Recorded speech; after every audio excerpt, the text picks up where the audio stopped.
నా పేరు ఎన్సి సత్యనారాయణ, అది ప్రాపర్ జడ్చర్ల. నేను నా మిత్రుడు ఇద్దరం కలిసి హైదరాబాద్ వస్తున్నాము. గుల్లపల్లి దాటి బైక్ మీద ఉన్నాము. గుల్లపల్లి దాటిన తర్వాత లారీ యాక్సిడెంట్ జరిగింది. నాకు కాలు మేజర్ డ్యామేజ్ అయింది బాగా. తర్వాత మావునార్ తీసుకెళ్ళిండ్రు నన్ను అంబులెన్స్లో. తీసుకెళ్తే అక్కడ ఉండి వాళ్ళు ఇది మేజర్ అయింది, నువ్వు హైదరాబాద్ తీసుకెళ్ళండి అని చెప్పినప్పుడు కోవిడ్ పీరియడ్. ఈ హాస్పిటల్ చూడు నాకు ట్రీట్మెంట్ సరిగ్గా జరగలేదు. మంచి మంచి కార్పొరేట్ హాస్పిటల్కి పోయినాం, పోతే కాలు తీసేయడం బెటరు, కాళ్ళు ఎంతకంటే ఎక్కువ మేమేం చేయలేం ట్రీట్మెంట్ అని కూడా మాట్లాడిండ్రు. ఇక లాస్ట్లో ఏం చేయాలని చెప్పి ఇక సరే డిసైడ్. ఆ లోపు నాకు కాలు కూడా ఇన్ఫెక్షన్ అయిపోయింది బాగా, ఎందుకంటే మేజర్ అయింది, అది బాగా బ్లడ్ బాగా పోయింది. ఇక కాలు తీసేయాలి కానీ ఇక డేట్ టైమింగ్ కూడా ఇచ్చేసాను, రేపు తెల్లారి 7:30కి వస్తే కాలు తీసేస్తామని అపాయింట్మెంట్ ఇచ్చేసిండ్రు. ఆ లోపు నా మిత్రుడు ఫోన్ చేసిండు నా సెల్కు.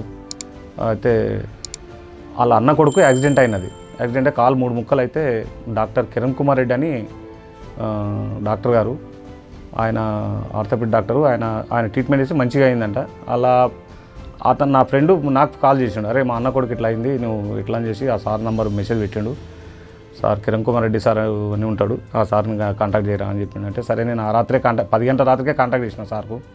సార్ లిఫ్ట్ చేసి ఉన్నాయి, లిఫ్ట్ చేసి ఎవరంటే నా పేరు ఇట్లా ఉంది సార్, సో నాది పలానా ఇట్లా యాక్సిడెంట్ అయింది, ఇట్లా అయింది అంటే సరే అండి నేను ఇంట్లో ప్రజెంట్ హోమ్ వారంటీలు ఉన్నాను. నేను ఇప్పుడు నేనేం చేయలేను, నేను ఒక 6 days అయితే హాస్పిటల్కి వస్తాను, నేను అప్పుడు చూద్దాము అంటాను అన్నాడు. వెయిట్ చేస్తా అంటే వెయిట్ చేయండి, లేదంటే మీ ఇష్టం అన్నాడు.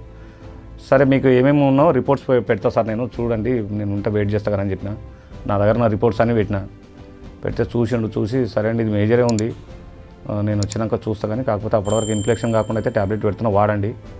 6 days తర్వాత పోయినా 7th day నాడు మాత్రం తీసి మొత్తం కాలంతా స్కిన్ గ్రాఫ్టింగ్ చేసి మొత్తం సర్జరీ చేసి పడేసి మొత్తం రాడ్స్ వేసిండు కాలుకు. నాకు 3 నెలలు టైం ఇచ్చిండు. 3 నెలల టైంలో వరకు అయితే ఇప్పటివరకు నడవలేము, 3 నెలల లోపే నడిపేయగలుగుతాను నేను అని చెప్పిండు. ట్రై చేస్తా అని చెప్పిండు. కానీ 3 నెలల లోపే నేను వాకర్ పట్టుకొని నడిచిన, లాస్ట్కు 1 stick పట్టుకొని నడుస్తున్నా. ఇప్పుడు కొంత దూరం అయితే ఇండిపెండెంట్ కూడా నడవగలుగుతున్నా. డాక్టర్ కిరణ్ కుమార్ రెడ్డి గారు చేసిన ట్రీట్మెంట్ వల్ల దేవుని వల్ల నేను బయట పడ్డాను. అంటే ఆ సార్ మాకు మంచి ట్రీట్మెంట్ చేసిండు. ప్రజెంట్ అయితే ఇప్పుడు యశోద హాస్పిటల్ ఉన్నాడు ఆయన. యశోద హాస్పిటల్కి వచ్చి అక్కడి నుంచి నేను ట్రీట్మెంట్ నడుస్తూ ఉంది ఇప్పుడు నాకైతే ప్రజెంట్. సార్ చేసిన ట్రీట్మెంట్కే నాకు చాలా మంచిగా, లేకపోతే అసలు నా కాలే ఎగిరిపోదు. ఏ హాస్పిటల్ చూడు, అంత హైదరాబాద్లో అంత పెద్ద పెద్ద హాస్పిటల్స్, ఏ హాస్పిటల్ చూడు తీసేస్తామనే కాడికే వచ్చిండ్రు. డేట్ టైమింగ్ కూడా ఇచ్చేసిండ్రు నాకు, పొద్దున 7:30కి అయితే నీకు తీసేస్తామని. సార్ మాత్రం నన్ను బాగా ఓపికతోన ట్రీట్మెంట్ చేసిండు. కిరణ్ కుమార్ రెడ్డి సార్ మాత్రం క్లియర్ చేసి పెట్టిండు నాకు ఇది. యశోద హాస్పిటల్లో మొత్తం అన్ని ట్యాబ్లెట్స్ కానీ ఏం కానీ ఆయన మొత్తం దగ్గర ఉండి క్లియర్ చేసిండు. ఈ హాస్పిటల్లో నాకు ఏముంది తెలుసా సార్, అంటే క్లారిటీ, అసలు నాకు కాలు పోయేదని చెప్పినా కదా సార్, నాకు కాలు పోయేదన్నా సారు కిరణ్ కుమార్ రెడ్డి సారు నాకు ఇది కాలు ట్రీట్మెంట్ మంచిగా చేసిండు ఈ హాస్పిటల్లో.